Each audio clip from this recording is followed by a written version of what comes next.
سلطان صلاح الدین ایوبی بڑی بے چینی سے ان کا انتظار کر رہا تھا۔ دن گزر گیا، رات بھی گزرتی جا رہی تھی۔ آدھی رات گزر گئی، ایوبی لیٹ گیا اور اس کے آنکھ لگ گئے۔ سحر کے وقت دروازے پر ہلکے سے دستک پر ایوبی کے آنکھ کھل گئی۔ توڑ کر دروازہ دیکھا تو علی بن سفیان کھڑا تھا۔ اس کے پیچھے 8 سوار اور 2 قیدی کھڑے تھے۔ علی اور قیدیوں کو سلطان نے اپنے سونے کے کمرے میں ہی بلا لیا۔ علی سلطان کو ناجی کا پیغام سنانے لگا۔ پہلے تو سلطان کے چہرے کا رنگ ہی پیلا پڑ گیا، پھر جیسے خون جوش مار کر سلطان کے چہرے اور آنکھوں میں چڑھ آیا ہو۔ ناجی کا پیغام خاصا طویل تھا۔ ناجی نے صلیبیوں کے بادشاہ فرینک کو لکھا تھا کہ وہ فلاں دن فلاں وقت یونانیوں، رومیوں اور بحریہ سے بحیرہ روم کی طرف سے مصر میں فوجیں اتار کر حملہ کر دیں۔ حملے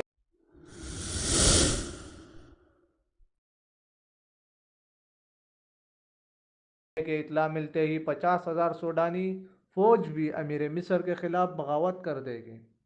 مصر کی نئی فوج ایک ہی وقت میں بغاوت اور حملے کا جواب کے قابل نہیں۔ اس کے عوض ناجی نے تمام تر مصر یا مصر کے ایک بڑے حصے کی بادشاہت کی شرط رکھی تھی۔ سلطان صلاح الدین ایوبی نے دونوں پیغام لے کر جانے والوں کو قید خانے میں ڈال دیا اور اسی وقت میں مصری فوج سے ایک دستہ بھیج کر ناجی اور ناجی کے نائبین کو ان کے گھروں میں ہی نظر بند کر دیا۔ ناجی کے حرم کی تمام لڑکیاں آزاد کر دی گئیں۔ ناجی کے تمام خزانے کو سرکاری خزانے میں ڈال کر سرکاری خزانہ بنا دیا گیا اور یہ تمام کارروائی خفیہ رکھی گئی۔ سلطان صلاح الدین ایوبی نے علی کی مدد سے اس خط میں جو پکڑا گیا تھا حملے کی تاریخ مٹا کر اگلی تاریخ لکھ دی۔ 2 ذہین فوجیوں کو شاہ فرینک کی طرف روانہ کیا گیا۔ ان دونوں فوجیوں کو یہ ظاہر کرنا تھا کہ وہ ناجی کے پیامبر ہیں۔ سلطان صلاح الدین ایوبی نے ان کو روانہ کر کے سوڈانی فوج کو مصری فوج میں مدغم کرنے کا حکم روک دیا۔ 8ویں روز وہ دونوں پیامبر واپس آ گئے اور شاہ فرینک کا جوابی خط جو اس نے ناجی کے نام لکھا تھا سلطان صلاح الدین ایوبی کو دیا۔ شاہ فرینک نے لکھا تھا کہ حملے کی تاریخ سے 2 دن قبل سوڈانی فوج بغاوت کر دے تاکہ سلطان صلاح الدین ایوبی کو صلیبیوں کا حملہ روکنے کا ہوش تک نہ رہے۔ علی بن سفیان نے ان 2 پیغمبروں کو سلطان صلاح الدین ایوبی کی اجازت سے نظر بند کر دیا۔ یہ نظر بندی باعزت تھی، جس میں دونوں کے آرام و بہترین کاموں کا خاص خیال رکھا گیا۔ یہ یہ ایک احتیاطی تدبیر تھی کہ یہ اہم راز فاش نہ ہو۔ سلطان صلاح الدین ایوبی نے بحیرہ روم کے ساحل پر اپنی فوج کو چھپا لیا، جہاں صلیبیوں نے لنگر انداز ہو کر اپنی فوجیں اتارنی تھیں۔ حملے میں ابھی کچھ دن باقی تھے۔ ایک مورخ سراج الدین نے لکھا ہے کہ سوڈانی فوج نے شاہ فرینک کے حملے سے پہلے ہی بغاوت کر دی تھی، جو سلطان صلاح الدین ایوبی نے طاقت سے نہیں بلکہ پیار، ڈپلومیسی اور اچھے حسن سلوک سے بدل لی تھی۔ بغاوت کی ناکامی کی ایک وجہ یہ بھی تھی کہ باغیوں کو اپنا سالار ناجی کہیں بھی نظر نہیں آیا اور اس کوئی نائب بھی سامنے نہیں آیا اور سب تو قید میں تھے۔ سلطان صلاح الدین ایوبی نے ناجی اور اس کے نائبین کی گردنیں قلم کروا دی اور رات میں ہی گمنام قبروں میں دفن کرا دیا۔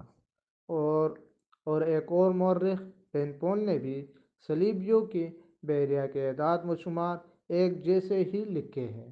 وہ لکھتے ہیں کہ خط میں دی ہوئی تاریخ کے عین مطابق صلیبیوں کی بحری بیڑے، جس میں فرینک کی، یونان کی، روم کی اور سسلی کی بحریہ شامل تھی، متحدہ کمان میں بحریہ روم میں نمودار ہوئی۔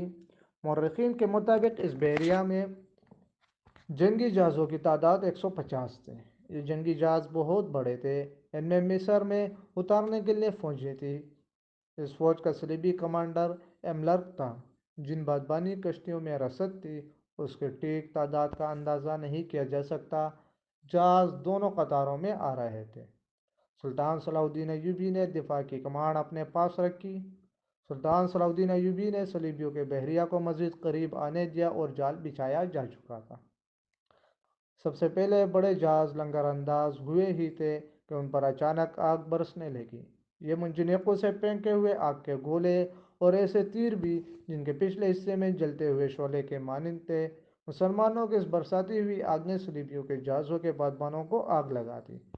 جہاز لکڑی کے تھے جو فوراً جل اٹھے۔ ادھر سے مسلمانوں کے چھپے ہوئے جہاز آ گئے، انہوں نے بھی آگ ہی برسائی۔ یوں معلوم ہو رہا تھا جیسے بحیرہ روم جل رہا ہو۔ صلیبیوں کے جہاز موڑ کر ایک دوسرے سے ٹکرانے لگے اور ایک دوسرے کو خود ہی آگ لگانے لگے۔ جہازوں سے صلیبی فوج سمندر میں کود رہی تھی۔ ان میں سے جو سپاہی زندہ ساحل پر آ رہے تھے سلطان صلاح الدین ایوبی کے فوجیوں کے تیروں کا نشانہ بن رہے تھے۔ ادھر شہر اسلام نور الدین زنگی نے فرینک کی سلطنت پر حملہ کر دیا۔ فرینک نے اپنے فوج مصر کی طرف خشکی کے ذریعے روانہ کر دی تھی۔ فرینک اس وقت سمندر میں جنگی بیڑے کے ساتھ تھا۔ جب اس کو اپنی سلطنت پر حملے کی اطلاع ملی تو وہ بڑی مشکل سے اپنی جان بچا کر بھاگ گیا، لیکن جب وہ وہاں پہنچا تو وہاں کی دنیا بدل گئی تھی۔